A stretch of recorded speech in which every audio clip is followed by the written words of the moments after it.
एक सवाल जो निकल कर सामने आया, जो मैं चाहूँगा प्रोफेसर स्वर्ण सिंह साहब आप उसका जवाब दें कि यूएस है, यूएस इस पूरे दौरे पर ज़ाहिर तौर पर नज़र बना के रखा होगा।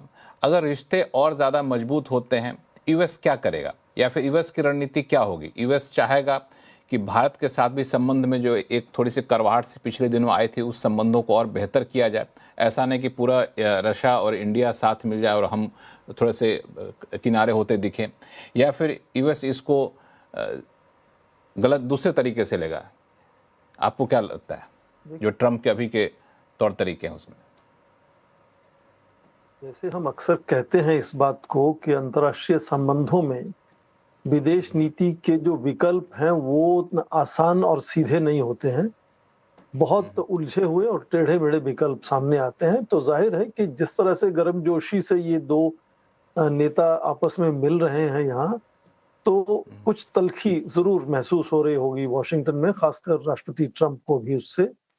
पर वो अपनी तरफ किस तरह से भारत को आकर्षित कर सके, इस पर भी सोच जरूर है।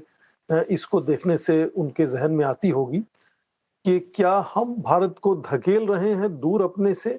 जिस तरह से सितंबर में थिएनजन में आपने कुछ तस्वीरें देखी थी, राष्ट्रपति पुतिन, राष्ट्रपति शी जिनपिंग और प्रधानमंत्री मोदी की, उसको लेकर भी ये बात हुई थी कि क्या अमेरिका की तल्खी जो भारत के प्रति है वो भारत को धकेल रही है क्या रूस और चीन के खेमे में। और खासकर रूस और चीन के जो नेता हैं उन्होंने ये प्रदर्शन करने की कोशिश की वहां कि वाकई प्रधानमंत्री उनके खेमे में आ चुके हैं, शामिल हो चुके हैं, और इसकी चिंता करनी चाहिए पश्चिमी देशों को। जबकि भारत की ये मंशा बिल्कुल नहीं थी उसमें। भारत सभी को साथ लेकर चलना चाहता है। तो इससे जाहिर है कि राष्ट्रपति ट्रंप सोचेंगे कि क्या उनको भारत की यात्रा करनी चाहिए, जो क्वाड की शिखर सम्मेलन भारत मेजबानी करेगा उसकी। और यदि वो भारत आते हैं तो आप देखेंगे कि भारत उनका भी इतनी ही ज्यादा गर्मजोशी और उत्साह के साथ स्वागत करेगा। आपको याद होगा जब पिछली बार वो आए थे फरवरी में 2021 में, तो 80,000 लोगों को एक स्टेडियम में इकट्ठा किया गया था और उनको बहुत अच्छा लगा था कि इतने ज्यादा भारतीय उनका भाषण सुनने आए हैं। तो उस तरह से भारत जिस तरह से उभरती हुई शक्ति के नजरिए से आगे बढ़ेगा, तो जाहिर है कि सभी बड़ी शक्तियों के साथ प्रतिस्पर्धा में तनाव भी होगा, टकराव भी होगा। ये बात रूस पर भी लागू होगी, न केवल चीन और अमेरिका के ऊपर।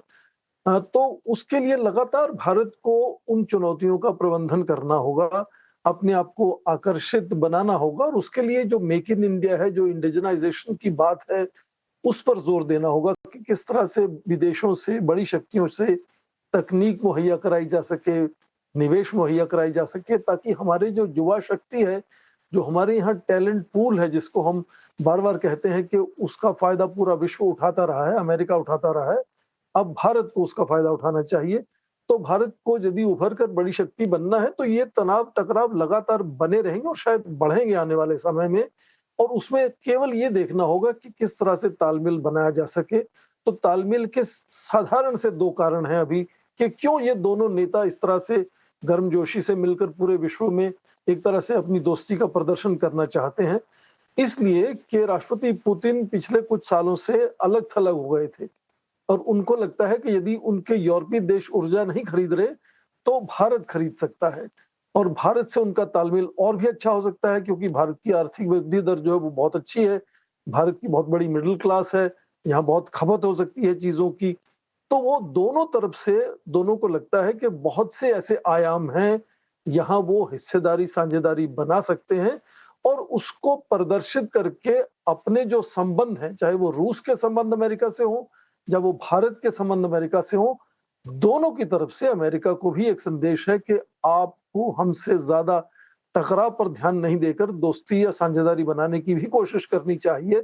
और ये संदेश चीन को भी जाता है एक तरह से, जो हम बार बार कह रहे हैं कि भारत आना भी यदि चाह रहा दोस्ती था। करता है रूस से, तो उसकी जो बहुत ज्यादा डिपेंडेंस चीन पर है वो भी उसको कम करने में सहायक हो सकता है, और ये बात अमेरिका को अच्छी लगनी चाहिए। तो सभी संबंधों में कुछ अच्छी चीजें हैं जो आकर्षित करती हैं आपस में, कुछ चीजें जो चिंता का विषय है। और वो किसी ऐसा नहीं कि एक देश आपका पूरा मित्र हो जाता है, दूसरा पूरा आपका दुश्मन देश बन जाता है। थोड़ी सी दुश्मनी, थोड़ी सी दोस्ती बढ़ जाती है, कम हो जाती है, और इस वक्त लगता है कि चीन और अमेरिका के तनाव के चलते रूस की दोस्ती हम बड़ी गर्मजोशी से न केवल दिखाना चाहते हैं, पर उसको और सुदृढ़ करना चाहते हैं। बिल्कुल, यही सवाल मैं आरती टिक्कू सिंह आपके साथ भी लेकर के आऊँगा। चाइना, यूएस और रशिया और अब भारत, इन जो पूरा समीकरण है, इस पुतिन के भारत दौरे से समीकरण पर किस तरह का असर पड़ सकता है? देखिए, जैसा कि मैंने पहले कहा कि इस वक्त चूंकि एक जियोपॉलिटिकल लेवल पे उस लैंडस्केप में या मैट्रिक्स आप कह सकते हैं, उसमें एक बहुत बड़ा टेक्टोनिक शिफ्ट आ रहा है। जिस यूनिपोलर वर्ल्ड में हम रह रहे थे, उससे हम निकल के मल्टीपोलैरिटी को इनफैक्ट के जो एस्पेक्ट्स हैं या मैनिफेस्टेशन है, वो हमको अभी दिख रहा है। क्योंकि पहले जब एक unopposed sole super power US था, तो उस वक्त ये चैलेंजेस नहीं थे, और चूंकि चाइना उभर के आया है एक बहुत बड़े पावर के बारे के नाते, कंटेस्ट कर रहा है यूएस की यूनिपोलैरिटी, और उसमें बाकी सारे प्लेयर्स भी आगे हैं, रशिया भी है, इंडिया भी है, ब्राज़ील भी है, साउथ अफ्रीका भी अपने आप को देखता है, टर्की देखता है, सऊदी अरेबिया देखता है।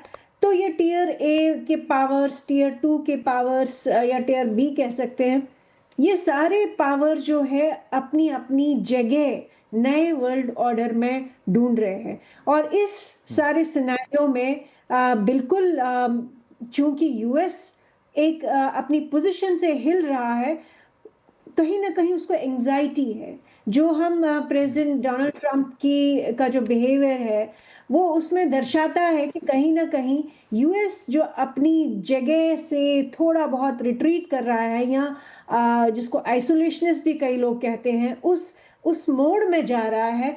तो उसमें यूएस किस सिनेरियो में अपनी जगह बरकरार भी रखता है, अपने आप को सिक्योर भी करता है, और साथ ही साथ बाकी जो नए पावर्स उभर के आ रहे हैं उनके लिए जगह भी बनाता है। तो नेचुरल सी बात है कि ये जो नया रिकैलिब्रेशन है, इसमें एंजाइटी सबके लिए होगी, सिर्फ यूएस के लिए नहीं है, चाइना के लिए है, रशिया के लिए है। और चूंकि सब अपना अपना सोच रहे हैं इंटरनेशनल रिलेशंस में, सब अपने सेल्फ इंटरेस्ट को देख के अपना रोड मैप बनाते हैं, और मुझे लगता है यूएस भी इस सारे रिलेशनशिप को बहुत बारीकी से देखेगा। लेकिन साथ ही मुझे ये लगता है, मुझे याद है कि प्रेसिडेंट ट्रंप और प्राइम मिनिस्टर मोदी की जब बायलैटरल मीटिंग वॉशिंगटन डीसी में हुई, जहां की मैं उपस्थित थी, उस मीटिंग में प्रेसिडेंट ट्रंप ने कहा कि हमें कोएग्जिस्ट करना है, रशिया, चाइना, यूएस, इंडिया, हम सबको मिलके चलना है। और ये बड़ा उन्होंने अंडरलाइन कहा था, जबकि उसके बाद जो उनके स्टेटमेंट्स आए हैं या जिस तरह का उथल पुथल मची है पूरी दुनिया में पिछले 10-11 महीने में, लेकिन उनकी ये बात का वजन बहुत ये मायने रखता है कि कोएग्जिस्टेंस, कि ये दुनिया चलनी चाहिए, न्यूक्लियर वॉर नहीं होना चाहिए, या एक दूसरे को खत्म करने की कोई साजिश नहीं होनी चाहिए, कोशिश नहीं होनी चाहिए। हाँ, तो मुझे लगता है कि वो भी इसको बहुत नजदीकी से देख रहे होंगे, बारीकी से देख रहे होंगे, और ये देखना पड़ेगा कि आज प्राइम मिनिस्टर मोदी ने बहुत अच्छे से वार्म रिसेप्शन दिया है प्रेसिडेंट पुतिन को। कल मीटिंग्स में से क्या निकल के आएगा, कितना हमारा बायलैटरल ट्रेड उनके साथ बढ़ता है।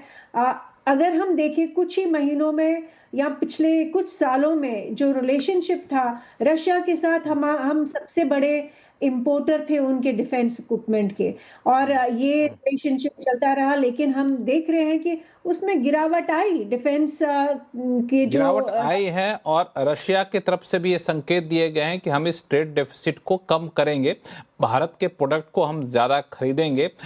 इस पे मैं आऊँगा आगे चलकर एम्बेसडर दयाल आपके पास कि कहाँ कहाँ पोटेंशियल आपको दिख रहा है कि भारत के लिए रशिया के मार्केट में। लेकिन RSN सिंह साहब, मैं आप चूँकि सबकी निगाहें टिकी हुई हैं, सबसे ज़्यादा जो चर्चा हो रही इस दौरे को लोगों है डिफेंस टाई को लेकर के, लेकिन मेरा अपना अनुभव कहता है कि आमतौर पर ऐसे जब राष्ट्राध्यक्ष आते हैं तो बहुत ज़्यादा डिफेंस से जुड़े हुए टाई या फिर MOU साइन नहीं किए जाते हैं, औपचारिक ऐलान नहीं होते हैं। फिर भी आप क्या एक्सपेक्ट कर रहे हो डिफेंस फ्रंट पे, RSN सिंह साहब? नहीं, देखिए यहाँ पे एक इकोसिस्टम तो बन चुका है आत्मनिर्भर भारत का, और बड़ा जबरदस्त इकोसिस्टम उभर के आ रहा है डिफेंस मैन्युफैक्चरिंग का। और कई और देश भी आप देख रहे हैं कि भारत में रिलोकेट हो रहे हैं, जैसे कि साफरान हुआ यहाँ पर डिफेंस मैन्युफैक्चरिंग सेक्टर में। तो मुझे लगता है कि जो स्थिति वहां पे अभी यूक्रेन युद्ध के कारण जो मैन पावर की स्थिति वहां पे है रशिया में, तो वो काफी कुछ हो सकता है कि यहाँ पे रिलोकेट या जॉइंट प्रोडक्शन करने की कोशिश करें। दूसरी बात क्या है कि जब से ये पाकिस्तान और यूएस का जब स्ट्रेटेजिक पार्टनरशिप जिस लेवल पे चला गया है अभी, इस लेवल तक कि चाइना पाकिस्तान इकोनॉमिक कॉरिडोर खत्म हो गया, ठीक है ना, it is as good as dead. तो एक नया स्ट्रेटेजिक एक पार्टनरशिप और भी मतलब हमारा मजबूत हो जाएगा। तो उस तहत भी हमको रशिया से हम और भी कुछ बहुत सारी चीजें एक्सपेक्ट कर सकते हैं। और ऐसे भी जो अभी तक उन्होंने टेक्नोलॉजी हमको मुहैया करवाया है by way of joint effort, joint production, BrahMos जैसे देखिए। और इसका एक बहुत जबरदस्त एक आपको नमूना देखने को मिला ऑपरेशन सिंदूर में। तो ऑपरेशन सिंदूर एक चीज जरूर उसने आपके जो डिफेंस टाई अप है उसको एक तरह से और उसको उसमें और मजबूती पैदा की। और हम समझते हैं कि इस पर काफी आगे इस पर आपको इसमें बढ़ोतरी देखने की को मिलेगी। और ये चूंकि सारे समय कम है जितने इसीलिए मैं चीजें बीच में आपको रोक रहा हूं। अरविंद सिंह साहब, एक छोटा सवाल मैं एम्बेसडर दयाल आपके पास लेकर आ जाऊं। डिफेंस को छोड़ दूं तो और कौन सा सेगमेंट जहां पे आपको दिख रहा है जहां पे रशिया राजी खुशी अपना मार्केट खोलेगा भारत के लिए?